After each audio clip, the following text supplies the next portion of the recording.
Assalamualaikum warahmatullahi wabarakatuh. Perkenalkan, nama saya Yerni, NIM 216500012. Pada video kali ini saya akan menjelaskan materi tentang kriptografi. Pengantaran kriptografi. Message atau pesan adalah data atau informasi yang dapat dibaca dan dimengerti maknanya, dengan nama lain plain text atau teks jelas. Bentuk atau rupa pesan berupa teks, gambar, audio, musik, video. Pesan ada yang dikirim melalui via pos, kurir, saluran telekomunikasi, dan disimpan di dalam media penyimpanan storage berupa disk kaset. Terminologi. Pengirim atau sender, pihak yang mengirim pesan. Penerima, receiver, pihak yang menerima pesan. Pengirim dan penerima bisa berupa orang, komputer, mesin. Pengirim ingin pesan yang dikirim secara aman, di mana pihak lain tidak dapat membaca atau memanipulasi pesan. Dengan contoh, pengirim alias, penerima sama dengan book. Ciphertext, pesan yang telah disandikan sehingga tidak bermakna lagi. Tujuannya agar pesan tidak dapat dibaca oleh pihak yang tidak berhak, dengan nama lain kriptogram atau cryptogram. Ciphertext harus dapat dikembalikan menjadi plain text semula. Dengan contoh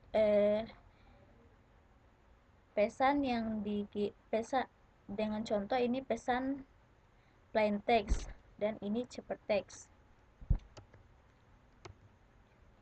Terminologi. Enkripsi atau encryption, proses menyediakan plain text menjadi ciphertext. Nama lainnya encrypting. Deskripsi, proses pengembalian ciphertext menjadi plain text semula, dengan nama lain deciphering. Kriptografi. Kata kriptografi berasal dari bahasa Yunani "crypto", hidden atau secret, dan writing, artinya secret writing. Definisi lama, kriptografi adalah ilmu dan seni untuk menjaga kerahasiaan pesan dengan cara menyediakannya ke dalam bentuk yang tidak dapat dimengerti lagi maknanya. Definisi barunya, kriptografi adalah ilmu dan seni untuk menjaga keamanan pesan. Algoritma kriptografi atau cipher, aturan untuk encrypting dan deciphering, atau fungsi matematika yang digunakan untuk enkripsi dan deskripsi pesan. Encoding versus decoding. Encoding transformasi dari plain text menjadi kode, sedangkan decoding dia transformasi kebalikan dari kode menjadi plain text. Buku kode atau codebook, dokumen yang digunakan untuk mengimplementasikan suatu kode. Buku kode terdiri dari tabel lookup atau lookup table untuk encoding dan decoding kode breaker, orang yang memecahkan kode, atau untuk menemukan plain text. Terminologi kunci atau key. Kunci parameter yang digunakan untuk transformasi encrypting dan deciphering. Jika kekuatan kriptografi ditentukan dengan menjaga kerahasiaan algoritmanya, maka algoritma kriptografinya dinamakan algoritma Reed-Richet. Algoritma Reed-Richet tidak cocok lagi saat ini. Kriptografi modern mengatasi masalah ini dengan menggunakan kunci. Kunci bersifat rahasia atau secret, sedangkan algoritma kriptografi tidak rahasia atau public.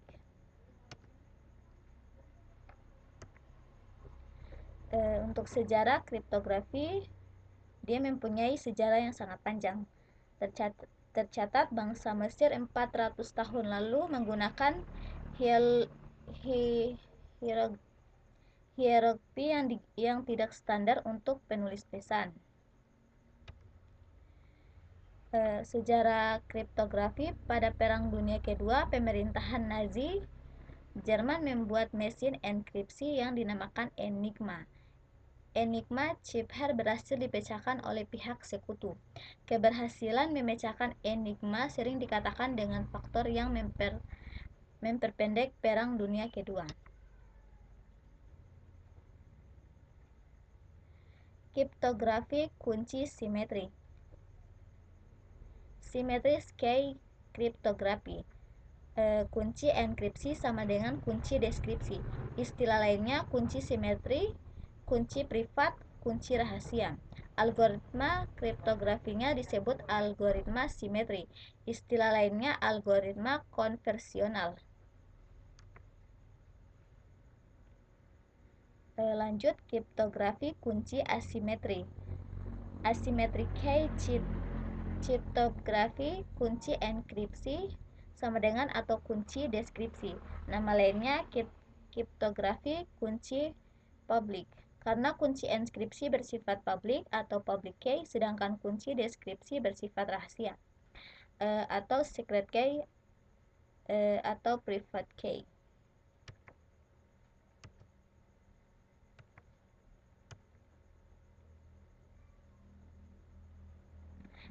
Caesar-Chipper. Dalam kriptografi, sandi Caesar atau sandi geser, kode Caesar atau geseran Caesar adalah salah satu teknik enkripsi paling sederhana dan paling terkenal. Sandi ini termasuk sandi substitusi di mana setiap huruf pada teks terang atau plain text diganti oleh huruf lain yang memiliki selisih posisi tertentu dalam alfabet.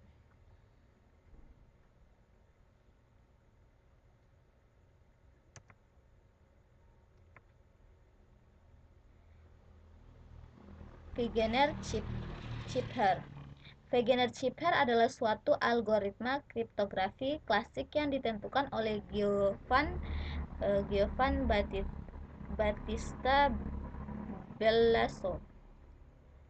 Beliau menulis metodenya tersebut pada bukunya yang berjudul La Cifra del Sig. Giovan Battista Bellaso pada tahun 1553. Nama Wegener sendiri diambil dari seorang yang bernama Blaise de Wegener. Nama Wegener diambil sebagai nama algoritma. Ini karena beliau menemukan kunci yang lebih kuat lagi untuk algoritma ini dengan metode AutoKey Chipper meskipun algoritma dasarnya telah ditemukan lebih dahulu oleh Giovan Battista Bellaso. Teknik ini menggunakan tabel bujur sangkat yang berisi kombinasi dari plain text pada kolam serta kunci pada baris. Kombinasi keduanya akan menghasilkan chipper pada baris dan kolom. Ini contoh. Untuk cara kerja Wegener dan Chipper, langkah awal adalah tulisan plain text yang ingin dienkripsi dengan menghilangkan spasi antar kata. Hal ini untuk mempersulit orang untuk menebak dari plain text tersebut. Plain text, contoh kata menggunakan plain text seperti ini, dan dengan menghilangkan spasinya akan jadi seperti ini. Yang kedua, pilih kunci key yang akan disepakati oleh pengirim serta penerima. Contohnya, key take-home. Untuk susunan plain text dengan kunci sebagaimana berikut. Lanjut. Dengan menggunakan tabel Wegener, maka kita akan mendapatkan hasil ciphertext sebagai berikut. Maka hasilnya adalah sebagai berikut. Plain text belajar untuk tulisan menggunakan plain text seperti ini dan key seperti ini, ciphertext seperti ini.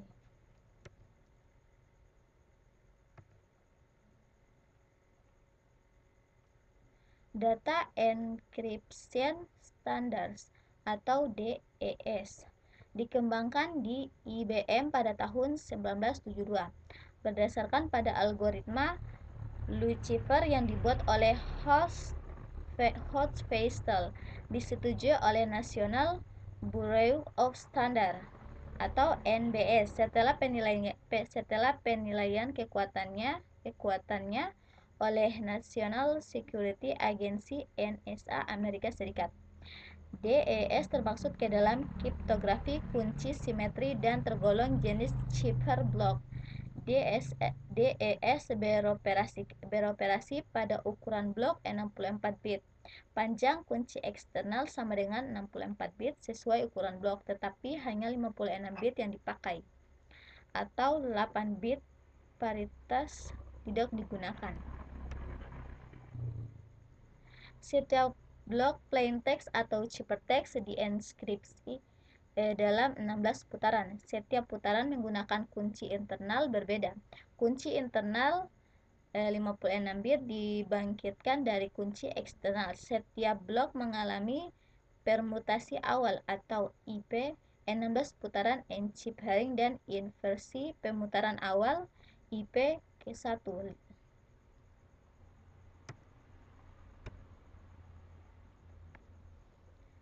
Lanjut pembangkitan kunci internal. Kunci internal sama dengan kunci setiap putaran. Ada 16 putaran, jadi ada 16 kunci internal. Dibangkitkan dari kunci eksternal 64 bit yang diberikan oleh pengguna.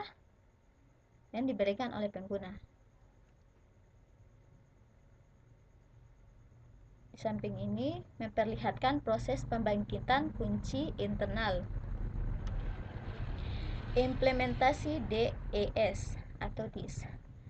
DES sudah diimplementasikan dalam bentuk perangkat keras. Dalam bentuk perangkat keras, DIS diimplementasikan di dalam chip. Setiap detik chip ini dapat menginskripsikan 16,8 juta blok atau 1 gigabit per detik. Implementasi DES ke dalam perangkat lunak dapat melakukan inskripsi 32.000 blok per detik pada komputer mainframe IBM 3090.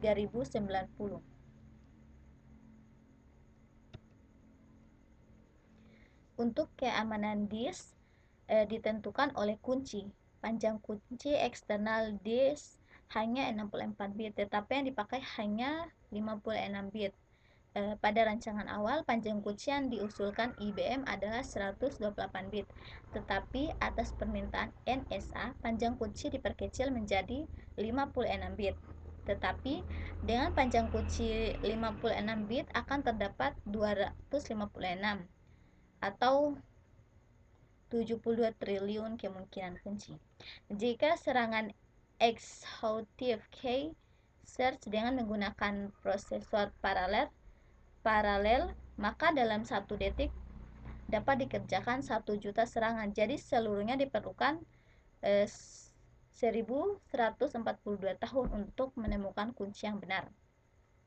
Pada tahun 1998, Electronic Frontier Foundation atau EFE merancang dan membuat perangkat keras khusus untuk menemukan kunci DES secara exhaustive search key dengan biaya 250 dan diharapkan dapat menemukan kunci selama 5 hari. Tahun 1999, kombinasi perangkat keras IFE dengan kolaborasi internet yang melibatkan lebih dari 100 komputer dapat menemukan kunci DES kurang dari 1 hari.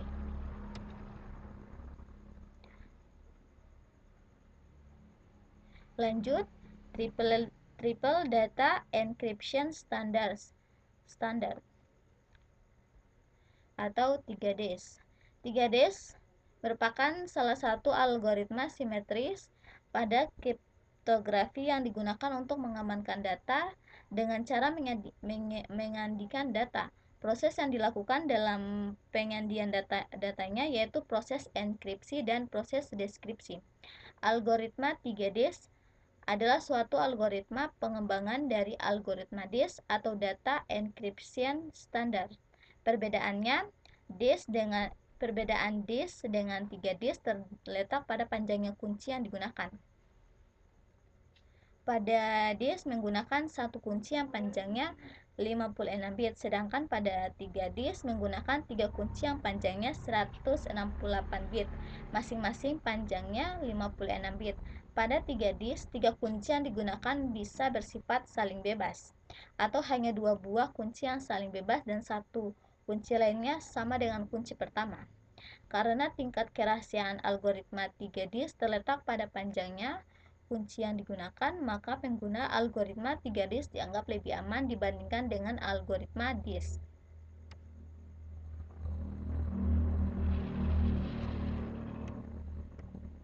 Sampai akhir tahun 1970 hanya ada sistem kriptografi kunci simetri. Satu masalah besar dalam sistem kriptografi yaitu bagaimana mengirimkan kunci rahasia kepada penerima.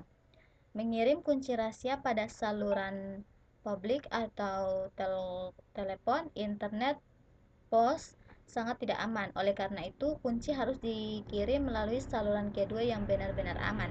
Saluran kedua tersebut umumnya lambat dan mahal. Ide kriptografi kunci asimetri muncul pada tahun 1976. Makalah pertama perihal kriptografi kunci publik ditulis oleh Divye Hellman dari ilmuwan dari Stanford University DIEEE. Judul makalahnya New Direction in Cryptography. Namun pada saat itu belum ditemukan algoritma kriptografi kunci asimetri yang sesungguhnya. Konsep asimetris kriptografi kunci asimetri disebut juga kriptografi kunci publik. Pada kriptografi kunci publik masing-masing mengirim dan penerima mempunyai sepasang kunci. Kunci enkripsi dapat dikirim melalui saluran yang tidak perlu aman. Saluran yang tidak perlu aman ini mungkin sama dengan saluran yang digunakan untuk mengirim ciphertext. Ada dua keuntungan kriptografi kunci publik, yaitu yang pertama tidak diperlukan pengiriman kunci rahasia, yang kedua jumlah kunci dapat ditekan.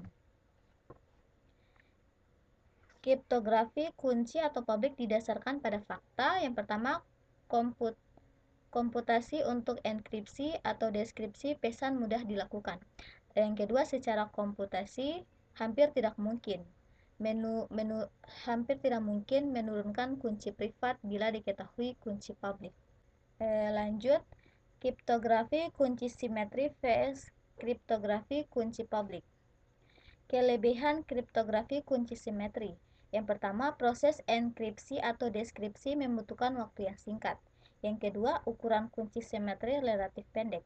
Ketiga, autentikasi pengirim pesan langsung diketahui dari ciphertext yang diterima, karena kunci hanya diketahui oleh pengirim dan penerima pesan saja. Untuk kelebihannya, yang pertama, kunci simetri harus dikirim melalui saluran yang sama. Kedua, entitas yang berkomunikasi harus menjaga kerahasiaan kunci ini. Kedua, kunci harus sering diubah, mungkin pada setiap sesi komunikasi.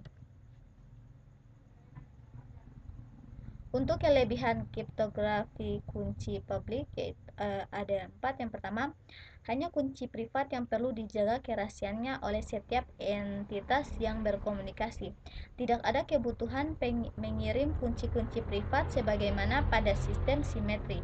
Kedua, Pasangan kunci publik atau kunci privat tidak perlu diubah, bahkan dalam periode waktu yang panjang. Ketiga, dapat digunakan untuk mengamankan pengiriman kunci simetri. Keempat, beberapa algoritma kunci publik dapat digunakan untuk memberikan tanda tangan digital pada pesan. Untuk kelemahan kriptografi kunci publik ada 6. Yang pertama, enkripsi dan deskripsi data umumnya lebih lambat daripada sistem simetri karena enkripsi dan deskripsi menggunakan bilangan yang besar dan melibatkan operasi perpangkatan yang besar. Kedua, ukuran ciphertext lebih besar daripada plaintext, bisa 2-4 kali ukuran plaintext. Ketiga, ukuran kunci relatif lebih besar daripada ukuran kunci simetri. Keempat, karena kunci publik diketahui secara luas dan dapat digunakan setiap orang, maka ciphertext tidak memberikan informasi mengenai autentikasi pengiriman. Kelima, tidak ada algoritma kunci publik yang terbukti aman atau sama seperti block cipher. Keenam, kebanyakan algoritma mendasarkan keamanan pada sulitnya memecahkan persoalan-persoalan aritmetik yang menjadi dasar pembangkitan kunci. Meskipun masih berusia relatif muda dibandingkan dengan algoritma simetri, tetapi algoritma kunci publik mempunyai aplikasi yang sangat luas.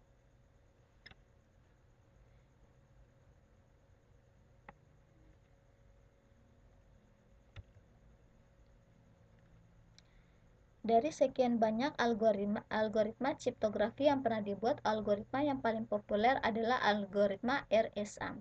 Algoritma RSA dibuat oleh 3 orang peneliti dari MIT pada tahun 1976, yaitu Ron, Ivan, Adi, Hamir, dan Leonard Gleman. Algoritma RSA mendasarkan proses enkripsi dan deskripsinya pada konsep bilangan prima dan aritmatika modul. Kunci enkripsi maupun kunci deskripsi keduanya harus berupa bilangan bulat.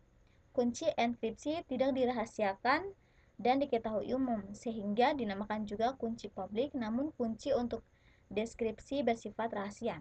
Kunci deskripsi dibangkitkan dari beberapa buah bilangan prima bersama-sama dengan kunci enkripsi.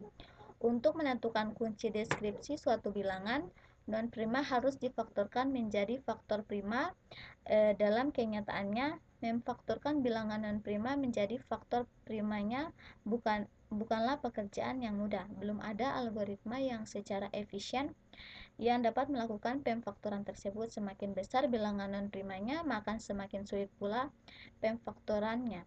Pemfaktorannya semakin sulit, pemfaktorannya semakin kuat pula algoritma RSA. Mungkin itu saja yang dapat saya jelaskan mengenai kriptografi. Lebih dan kurangnya mohon dimaafkan. Wabillahi taufiq wal hidayah. Wassalamualaikum warahmatullahi wabarakatuh.